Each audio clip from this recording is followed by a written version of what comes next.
Ito pa rin si Yumadula. Ito ang Hoy Pinoy. And we're here in Honolulu, sa lagoon, kung saan makikita ang mga eroplano, airplane.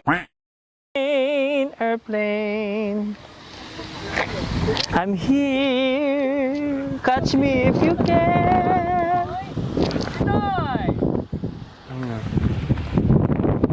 Dahil nyo, Mga kababayang Pilipino, we're here in Honolulu, sa lagoon, at sa malapit sa runway. So we're gonna talk about, this episode is about ang buhay ng mga Pilipino dito sa Amerika. What is the life here in America? Ano ba talaga buhay? Masaya ba dito sa Amerika?